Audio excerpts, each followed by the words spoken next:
Bonjour à toutes et à tous, je suis Bénédicte Coutan, thérapeute relationnelle.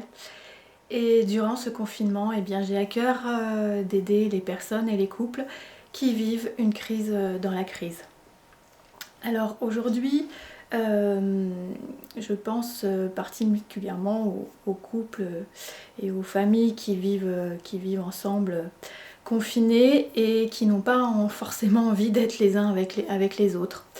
Donc oui, il peut y avoir des moments où on n'a pas envie d'être en lien avec l'autre, on n'a pas envie de lui parler, on peut être fâché contre lui, il y a de la tension, il y a eu diverses choses qui peuvent expliquer tout ça.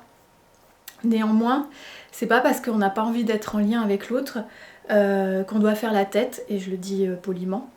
Il y a des façons de poser que vous avez besoin de temps pour vous et de recul.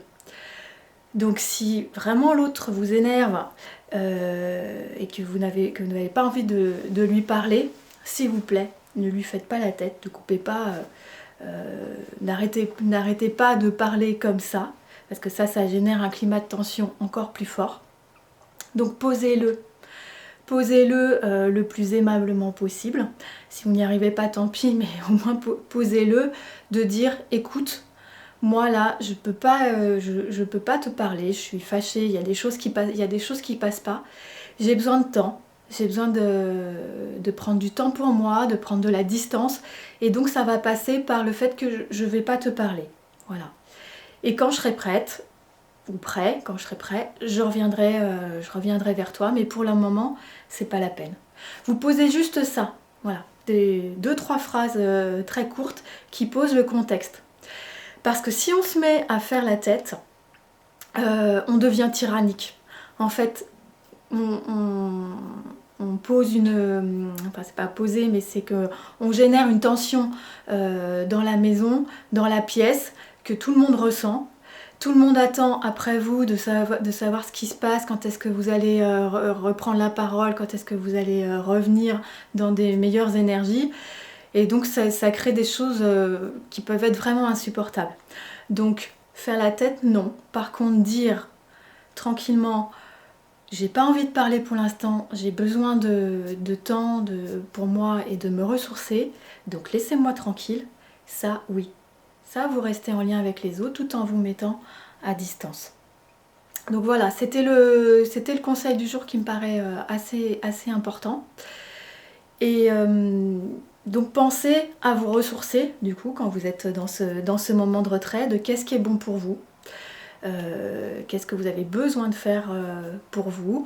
Est-ce que c'est lire pour changer d'état d'esprit? Est-ce que c'est sortir?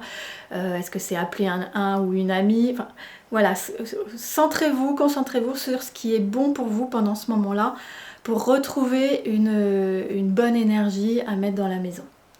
Et éventuellement retrouver le dialogue.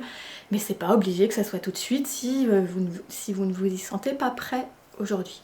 J'arrête pas de bafouiller, moi c'est horrible aujourd'hui. Pardon.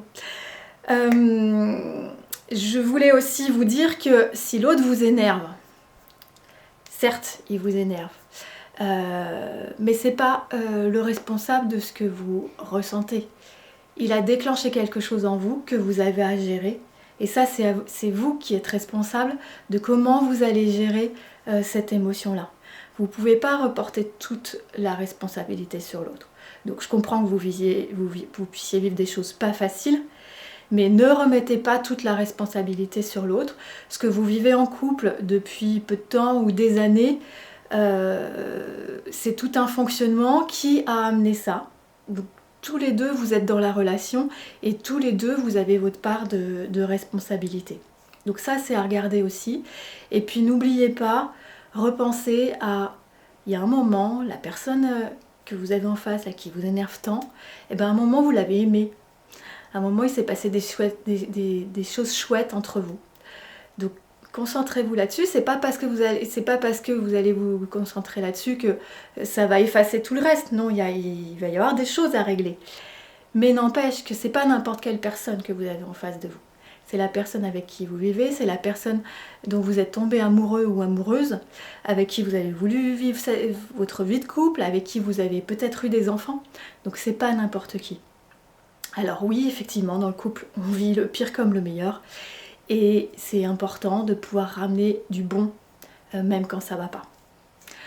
Voilà, c'était mes conseils du jour. Demain, je ferai sans doute une vidéo plus en lien avec les personnes qui sont seules, soit célibataires, soit séparées, soit veufs, veuves, âgées. Et ça sera une dédicace spéciale en fait pour ma grand-mère qui va fêter ses 100 ans demain. Et voilà, c'est pas rien d'avoir 100 ans en 2020, d'être confinée.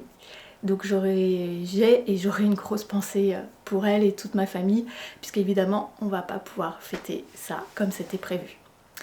Voilà, je vous souhaite les meilleures relations possibles. Je vous embrasse, à très bientôt. Ciao, ciao!